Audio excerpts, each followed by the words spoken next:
ഗാസയിലെ നിരപരാധികളെ കൊന്നൊടുക്കിയപ്പോൾ ജീവന് വേണ്ടി നിലവിളിച്ച കുഞ്ഞുങ്ങളെ പോലും ഒരു ദാക്ഷിണ്യവുമില്ലാതെ കൊന്നുതള്ളിയ ഇസ്രായേൽ അറിഞ്ഞില്ല. ഏത് ശക്തനെയും ഒരു നിമിഷം കൊണ്ട് തകർക്കാൻ പറ്റുന്ന മഹാശക്തിയാണ് പ്രകൃതി എന്ന സത്യം. ബോംബുകളും മിസൈലുകളും അമേരിക്ക നൽകിയ ആയുധങ്ങളും ഒക്കെ ഉപയോഗിച്ച് ഗാസയിൽ തീയിട്ട ഇസ്രായേലിനെ ഇന്ന് അതേ തീ തേടിയെത്തിയിരിക്കുന്നു. ഉറ്റ ചെങ്ങാതിയായ അമേരിക്കയിൽ പ്രകൃതി നടത്തിയ സംഹാര താണ്ഡവത്തിനു ശേഷം ആ കാട്ടുതീ ചെന്നെത്തിയത് പാപിയായ ഇസ്രായേലിന് സമീപത്തേക്കാണ്. അതെ, ഇസ്രായേലും അമേരിക്കയും ചെയ്തു കൂട്ടിയതിനൊക്കെയുള്ള കനത്ത ശിക്ഷയാണ് ഇന്ന് അവർക്ക് ലഭിക്കുന്നത്. നിങ്ങൾ തന്നെ പറയൂ, ഇസ്രായേലിൽ പടർന്നു പിടിച്ച കാട്ടുതീ അവരുടെ പ്രവൃത്തിക്ക് ദൈവം കൊടുത്ത ശിക്ഷയാണെന്ന് തോന്നുന്നുണ്ടോ? അഭിപ്രായം ഇപ്പോൾ തന്നെ കമന്റായി രേഖപ്പെടുത്തണേ. നമുക്ക് നേരെ വീഡിയോയിലേക്ക് പോകാം. കഴിഞ്ഞ കുറച്ച് വർഷങ്ങളായി ഗാസയിലെ അവസാനത്തെ ഫലസ്തീൻ വംശജനെ പോലും കൊന്നൊടുക്കി ഗാസയെ പൂർണ്ണമായും അമേരിക്കയുടെ കാൽച്ചുവട്ടിൽ സമർപ്പിക്കാൻ ശ്രമിച്ച ഇസ്രായേലിന് ഇപ്പോൾ പണി നൽകിയിരിക്കുന്നത് സാക്ഷാൽ പ്രകൃതി തന്നെയാണ്. ശക്തനാണെന്ന അഹങ്കാരത്തിന് മുകളിൽ നിന്ന് പാവങ്ങളെ കൊന്നൊടുക്കുമ്പോൾ നിങ്ങൾ അറിഞ്ഞില്ല അതിശക്തൻ നിങ്ങൾക്ക് വേണ്ടി കെണിയൊരുക്കുന്നു എന്ന കാര്യം. ആ കോപത്തിന് മുന്നിൽ ചുട്ടെരിയാനാണ് നിങ്ങളുടെ വിധി. എന്താണ് ഇസ്രായേലിൽ സംഭവിച്ചത്? നമുക്ക് വാർത്തയിലേക്ക് കടക്കാം. ഇസ്രായേലിലെ ജെറുസലേമിൽ ആളിപ്പടർന്ന കാട്ടുതീ അണയ്ക്കാനുള്ള ശ്രമങ്ങൾ ഇപ്പോഴും തുടർന്നു വരികയാണ്. 24 മണിക്കൂറിനുള്ളിൽ ആയിരക്കണക്കിന് ആളുകളെയാണ് ഇസ്രായേൽ ഒഴിപ്പിച്ചത്. ഇസ്രായേലിൽ റിപ്പോർട്ട് ചെയ്യപ്പെട്ടതിൽ ഏറ്റവും വലിയ കാട്ടുതീയാണ് ജെറുസലേമിന്റെ പ്രാന്തപ്രദേശങ്ങളിൽ പടർന്നു പിടിക്കുന്നത് എന്നാണ് അന്തർദേശീയ മാധ്യമങ്ങൾ റിപ്പോർട്ട് ചെയ്തത്. ഏകദേശം 3000 ഏക്കർ ഭൂമി ഇതിനോടകം തന്നെ അഗ്നി വിഴുങ്ങിക്കഴിഞ്ഞു. പ്രാദേശിക അടിയന്തരാവസ്ഥ മാത്രമല്ല, ദേശീയ അടിയന്തരാവസ്ഥയാണെന്നാണ് ഇസ്രായേൽ പ്രധാനമന്ത്രി ബെഞ്ചമിൻ നെതന്യാഹു പറഞ്ഞത്. കാട്ടുതീ പടരുന്ന സാഹചര്യത്തിൽ പ്രധാന ഹൈവേകൾ അടച്ചിട്ടിരിക്കുകയാണ്. രാജ്യത്ത് ഇതുവരെ ഉണ്ടായിട്ടുള്ളതിൽ വെച്ച് ഏറ്റവും വലിയ തീപിടുത്തമായിരിക്കാം ഇതെന്നും നിയന്ത്രിക്കാൻ കഴിയുന്നില്ലെന്നും ജെറുസലേം ഫയർ ആൻഡ് റെസ്ക്യൂ സർവീസിന്റെ ജില്ലാ കമാൻഡറായ ഷൂൾമിക് ഫ്രീഡ്രാൻ മുന്നറിയിപ്പ് നൽകി. ഇറ്റലിയും ക്രൊയേഷ്യയും 3 അഗ്നിശമന വിമാനങ്ങളും സഹായത്തിനായി അയക്കുന്നുവെന്ന് പ്രതീക്ഷിക്കുന്നതായി പ്രധാനമന്ത്രി ബെഞ്ചമിൻ നെതന്യാഹുവും കൂട്ടിച്ചേർത്തു. ബുധനാഴ്ച രാവിലെയാണ് ജെറുസലേം കുന്നുകളിൽ ആദ്യമായി തീപിടുത്തം കണ്ടെത്തിയത്. 5ഓളം സ്ഥലങ്ങളിലാണ് തീപിടുത്തമുണ്ടായത്. എന്നാൽ ഉഷ്ണതരംഗത്തിൽ കാട്ടുതീ അതിവേഗം വ്യാപിക്കുകയായിരുന്നു. ബുധനാഴ്ച വൈകുന്നേരമാകുമ്പോഴേക്കും 163 ഫയർ എഞ്ചിനുകളാണ് സ്ഥലത്തെത്തിയത്. ലാത്രൂൻ, നേവേ ഷാലോം, ഏസ്റ്റോൺ വനം എന്നീ പ്രദേശങ്ങളിലാണ് കനത്ത തീ തുടർന്നത്. മെവോഹോറോൺ, ബർമ റോഡ്, മെസിലാത്ത്, സിയോൺ തുടങ്ങിയ സ്ഥലങ്ങളിലേക്ക് തീ പടർന്നു പിടിക്കുകയായിരുന്നു. കഴിഞ്ഞ 2 വർഷമായി അന്താരാഷ്ട്ര വാർത്തകളിൽ ഏറെ പ്രാധാന്യം നേടിയ രാജ്യമാണ് ഇസ്രായേൽ. ഇസ്രായേൽ ഹമാസ് സംഘർഷവും തുടർന്നുണ്ടായ ഗാസയിലെ യുദ്ധവും ഒന്നും തന്നെ ഞാൻ നിങ്ങളെ പ്രത്യേകം ഓർമ്മിപ്പിക്കേണ്ടതില്ലല്ലോ. പക്ഷേ ഒരു പ്രകൃതി വിതച്ച ദുരന്തം വാർത്തയായത് ഈ അടുത്ത കാലത്ത്. ഇസ്രായേലിൽ സംഭവിക്കുന്നത് എന്ന പ്രത്യേകത ഈ വാർത്തയ്ക്ക് തന്നെയുണ്ട്. ഗാസയിൽ ബോംബ് വർഷം നടത്തി ഫലസ്തീനുകാരെ ഒന്നാകെ അവിടെ നിന്നും ഓടിക്കാമെന്ന് കരുതിയ ഇസ്രായേലിന് മേൽ പതിച്ച ദൈവത്തിന്റെ കോപമായിട്ടാണ് ഈ സംഭവം പിന്നീട് വ്യാഖ്യാനിക്കപ്പെട്ടത്. 2007 മുതൽ ഹമാസ് അധികാരത്തിലെത്തിയതിനെ തുടർന്ന് ഗാസ ഇസ്രായേലിന്റെയും ഉപരോധത്തിലാണ്. ഏകദേശം 2 ദശലക്ഷം വരുന്ന നിവാസികൾക്ക് ഇത് കടുത്ത മാനുഷിക സാഹചര്യങ്ങളാണ് നിഷേധിച്ചത്. ശുദ്ധജലം, വൈദ്യുതി, മെഡിക്കൽ സപ്ലൈസ്, സഞ്ചാര സ്വാതന്ത്ര്യം എന്നിവയിലേക്കുള്ള പരിമിതമായ പ്രവേശനമാണ് ഇവർക്ക് കിട്ടിയത്. ഈ ഒരു സാഹചര്യത്തിൽ ഇസ്രായേൽ സംഭവിക്കുന്ന ഇത്തരം പ്രതിസന്ധികളെ ഗാസയുടെ ഭാഗത്ത് നിന്ന് വീക്ഷിക്കാനാണ് പലരും ഇഷ്ടപ്പെടുന്നത്. ഇസ്രായേലിൽ ദുരന്തം സംഭവിക്കുമ്പോൾ ഗാസയിലെ അല്ലെങ്കിൽ അറബ് ലോകത്തിന്റെ മറ്റു ഭാഗങ്ങളിൽ ചില ശബ്ദങ്ങൾ അതിനെ ആലങ്കാരികമായി ഒരു ശാപം എന്നാണ് വിശേഷിപ്പിക്കുന്നത്. ഇത് ഫലസ്തീനികളുടെ കഷ്ടപ്പാടുകൾക്കുള്ള ദൈവത്തിന്റെ പ്രതികാരമാണെന്നാണ് സൂചിപ്പിക്കുന്നത്. നിയമപരമായിട്ടുള്ള, രാഷ്ട്രീയപരമായിട്ടുള്ള എല്ലാ വഴികളും അടഞ്ഞപ്പോൾ തുറക്കുന്നത് ആ വഴിയാണ്. അത് ആത്മീയമായോ പ്രതീകാത്മകമായോ പദങ്ങളിൽ നിന്ന് ദീർഘകാല സംഘർഷ മേഖലയിൽ ഇത് പ്രതിഫലിച്ചു കൊണ്ടിരിക്കുകയാണ്. അതായത് ഇപ്പോൾ ഇസ്രായേലിൽ പിടിച്ച കാട്ടുതീ എന്ന് പറയുന്നത് ഗാസയുടെ ശാപമാണെന്ന് വ്യാഖ്യാനിക്കാൻ നിരവധി ആളുകൾ രംഗത്ത് വന്നു. അത് കഴിഞ്ഞ 2 വർഷമായി ഗാസയിൽ സംഭവിക്കുന്ന സംഘർഷങ്ങളുടെ പശ്ചാത്തലത്തിൽ നിന്ന് നോക്കുമ്പോൾ നമുക്ക് ശരിയാണെന്ന് തോന്നാം. അങ്ങനെ സംസാരിക്കുന്നവരോട് അല്ലെങ്കിൽ അങ്ങനെ ആശ്വസിക്കുന്നവരോട് നമുക്ക് മറുത്തൊന്നും പറയാനാകില്ല.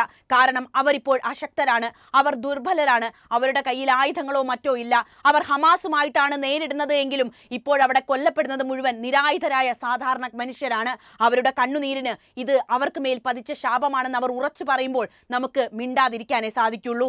2025 ഏപ്രിൽ അവസാനത്തിൽ ഇസ്രായേലിൽ അതിന്റെ ചരിത്രത്തിലെ ഏറ്റവും വിനാശകരമായ കാട്ടുതീകളിൽ ഒന്നിനെയാണ് നേരിട്ടത്. ജെറുസലേം മേഖലയെ ആകെ പൊള്ളിച്ച കാട്ടുതീയിൽ ഇസ്രായേൽ ഒന്ന് പതറിപ്പോയി എന്നാണ് അറിയാൻ കഴിയുന്നത്.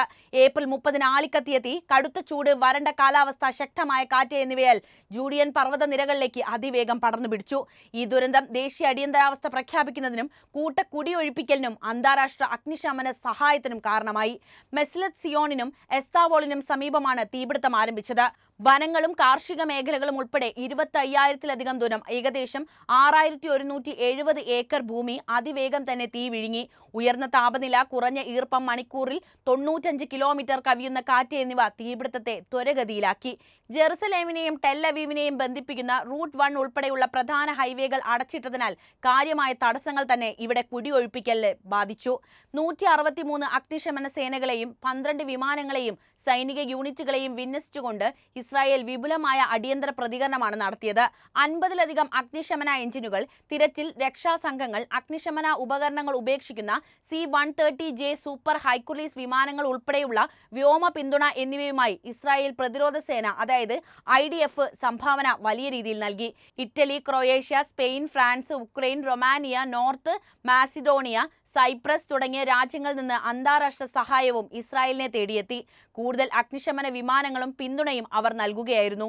കാട്ടുതീ വ്യാപകമായ പാരിസ്ഥിതിക അടിസ്ഥാന സൗകര്യ നാശത്തിന് കാരണമായിട്ടുണ്ട്. കാനഡ പാർക്കിന്റെ ഏകദേശം 70%-ലധികം കത്തി നശിച്ചു. മുന്തിരിത്തോട്ടങ്ങളിലും ഒലീവ് തോട്ടങ്ങളിലും കാര്യമായ നാശനഷ്ടങ്ങളാണ് സംഭവിച്ചത്. ജെറുസലേമിലെ വായുവിന്റെ ഗുണനിലവാരം വളരെ മോശമായി. തീപിടുത്തത്തിന്റെ ഉച്ചസ്ഥായിയിൽ ആഗോളതലത്തിൽ ഏറ്റവും മോശം അവസ്ഥയാണിതെന്ന് IQ Air റിപ്പോർട്ടും ചെയ്തു. 17 അഗ്നിശമന സേനാംഗങ്ങൾ ഉൾപ്പെടെ കുറഞ്ഞത് 45 പേർക്കെങ്കിലും പരിക്കേറ്റിട്ടുണ്ട്. പ്രധാനമായും പുക ശ്വസിച്ചും പൊള്ളലേറ്റുമാണ് പലർക്കും പരിക്കേറ്റത്. ഭാഗ്യവശാൽ മരണമൊന്നും റിപ്പോർട്ട് ചെയ്തിട്ടില്ല എന്നും വീടുകളൊന്നും നശിച്ചിട്ടില്ല എന്നതും ശുഭകരമായ വാർത്ത തന്നെയാണ്. ഇസ്രായേലിന്റെ സ്മാരക ദിനവും 77ാമത് സ്വാതന്ത്ര്യ ദിനാഘോഷവും നടക്കുന്നതിനിടെയായിരുന്നു തീപിടുത്തം ഉണ്ടായത് എന്നതാണ് ഏറ്റവും ശ്രദ്ധേയമായ കാര്യം. തൽഫലമായി മൗണ്ട് ഹെർസലിലെ പ്രധാന പന്തം കൊളുത്തൽ ചടങ്ങ് ഉൾപ്പെടെ നിരവധി പരിപാടികൾ റദ്ദാക്കുകയായിരുന്നു. പ്രതിസന്ധികൾക്കിടയിൽ രാജ്യത്തിന്റെ വിഷാദാവസ്ഥ പ്രതിഫലിപ്പിക്കുന്ന തരത്തിൽ ജെറുസലേം, ടെൽ അവീവ്, ആഷ്കലോൺ തുടങ്ങിയ നഗരങ്ങളിലുടനീളമുള്ള പൊതുസമ്മേളനങ്ങൾ, സംഗീത കച്ചേരികൾ എന്നീ ചടങ്ങുകളുമൊക്കെ റദ്ദാക്കി. തീപിടുത്തത്തിന്റെ കാരണത്തെക്കുറിച്ച് അധികൃതർ അന്വേഷണം ആരംഭിച്ചു കഴിഞ്ഞിട്ടുണ്ട്. പ്രാഥമിക വിലയിരുത്തലുകൾ കാൽനടക്കാരുടെ അശ്രദ്ധയാണെന്ന് ചൂണ്ടിക്കാണിച്ചുവെങ്കിലും തീപിടുത്തത്തിന്റെ സംശയങ്ങൾ ഉയർന്നു വരികയാണ്. ഈ തീപിടുത്തത്തിന് പിന്നിൽ ഹമാസിന്റെ സംഘങ്ങൾ പ്രവർത്തിച്ചിട്ടുണ്ടോ എന്ന സംശയവും ഇസ്രായേൽ ഉന്നയിക്കുന്നു. തെക്കൻ ജെറുസലേമിന് സമീപം തീയിടാൻ ശ്രമിച്ച ഒരാൾ ഉൾപ്പെടെ നിരവധി പേരെ അറസ്റ്റ് ചെയ്തിട്ടുമുണ്ട്. എന്നിരുന്നാലും ഈ പ്രവർത്തികളെ സംഘടിത തീപിടുത്തവുമായി ബന്ധിപ്പിക്കുന്ന വ്യക്തമായ തെളിവുകളൊന്നും ഇപ്പോഴും കിട്ടിയിട്ടില്ല. തീപിടുത്തങ്ങളുടെ വ്യാപ്തിയും തീവ്രതയും കാലാവസ്ഥാ വ്യതിയാനത്തെക്കുറിച്ചുള്ള അത്തരം ദുരന്തങ്ങൾക്കുള്ള ഇസ്രായേലിലെ തയ്യാറെടുപ്പിനെക്കുറിച്ചുമുള്ള ചർച്ചകൾ വീണ്ടും ഉയർന്നു കഴിഞ്ഞിട്ടുണ്ട്. കാട്ടുതീയും വിശാലമായ കാലാവസ്ഥാ പ്രതിസന്ധിയും തമ്മിലുള്ള ബന്ധത്തെക്കുറിച്ചാണ് പ്രസിഡന്റ് ഐസക് ഹെർസോഗ് ഊന്നി പറഞ്ഞത്. ദേശീയ ഐക്യത്തിനും മുൻകരുതൽ നടപടികൾക്കും ആഹ്വാനം അദ്ദേഹം ചെയ്തു. കത്തുന്ന പൈൻ മരങ്ങളെയും കാലാഹരണപ്പെട്ട അഗ്നിശമന ഉപകരണങ്ങളെയും രാജ്യം അമിതമായി ആശ്രയിക്കുന്നതിനെ വിമർശകർ ചൂണ്ടിക്കാണിച്ചു. വനപരിപാലനത്തിനും അടിയന്തര പ്രതികരണ അടിസ്ഥാന സൗകര്യങ്ങളിലും സമഗ്രമായ പരിഷ്കാരങ്ങളാണ് ആവശ്യപ്പെട്ടത്. അതായത് ആയുധങ്ങൾ ഉണ്ടാക്കുകയും ആയുധങ്ങൾ വാങ്ങുകയും ചെയ്യുന്ന ആ ആർത്തി ഇങ്ങനെ ഒരു കാര്യത്തിലേക്ക്, അതായത് പ്രകൃതി ദുരന്തങ്ങൾ ഉണ്ടാകുമ്പോൾ നേരിടാൻ തക്ക രീതിയിലേക്ക് രാജ്യം ഉണർന്നു വരേണ്ട ആവശ്യകതയാണ് പലരും മുന്നോട്ട് വെക്കുന്നത്. നമുക്കറിയാവുന്നതാണ്, കഴിഞ്ഞ 2 വർഷമായി ഇസ്രായേൽ എന്ന് പറയുന്നത് യുദ്ധക്കൊതിയൻ തന്നെയാണ്. യുദ്ധക്കൊതി മൂത്ത് ആയുധങ്ങൾ ഉപയോഗിച്ച് പലരെയും കൊന്നൊടുക്കിയ അതേ ഇസ്രായേൽ സ്വന്തം രാജ്യത്തിന്റെ അവസ്ഥ മനസ്സിലാക്കി പ്രതിരോധം തീർത്തിരുന്നുവെങ്കിൽ ഇത്തരം ഒരു സാഹചര്യം അവിടെ ഉണ്ടാകില്ല എന്ന വിമർശനങ്ങളും നേരിടേണ്ടി വരികയാണ്.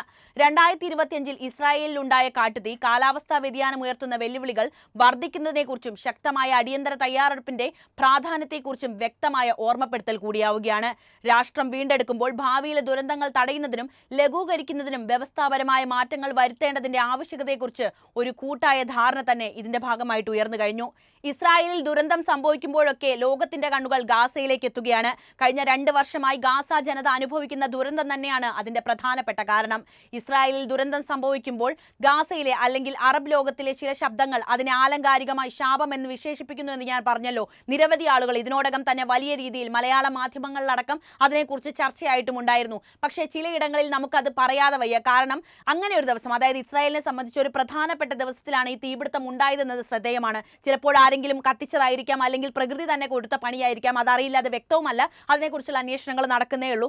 ഗാസയുടെ വീക്ഷണകോണിലൂടെ നമുക്കിത് മനസ്സിലാക്കുകയാണെങ്കിൽ ആയിരക്കണക്കിന് സിവിലിയന്മാരുടെ മരണങ്ങളും കുടിയിറക്കവും നാശവും കണ്ട 2023-24 യുദ്ധം പോലുള്ള സംഭവങ്ങൾക്ക് ശേഷം ഇസ്രായേലി ഭൂപ്രകൃതികളെ തീ നശിപ്പിക്കുന്നതിന്റെ ചിത്രങ്ങൾ പ്രതീകാത്മക പ്രതികാരബോധം ഉണർത്തിക്കഴിഞ്ഞിട്ടുണ്ട്. തീപിടുത്തത്തിന് കാരണക്കാരൻ ഗാസയാണെന്ന് ഇതിനർത്ഥമില്ല. ഫലസ്തീനികൾ ഉൾപ്പെട്ടിട്ടുണ്ടെന്ന് സൂചിപ്പിക്കുന്നതിന് തെളിവുകളൊന്നും ലഭിച്ചിട്ടുമില്ല. എന്നാൽ പ്രതീകാത്മകമായി, പ്രത്യേകിച്ച് ആഴത്തിലുള്ളവോ അല്ലെങ്കിൽ മതപരമോ മാരകവുമായ സാംസ്കാരിക സന്ദർഭങ്ങളിൽ പ്രകൃതിയെ തുലാസുകൾ സന്തുലിതമാക്കിയതായി ആളുകൾ കണ്ടേക്കാം. അത്തരം വ്യാഖ്യാനങ്ങൾ ഒരു തരത്തിൽ നേരിടാനുള്ള സംവിധാനത്തെയും പ്രതിഫലിപ്പിക്കുന്നുണ്ട്.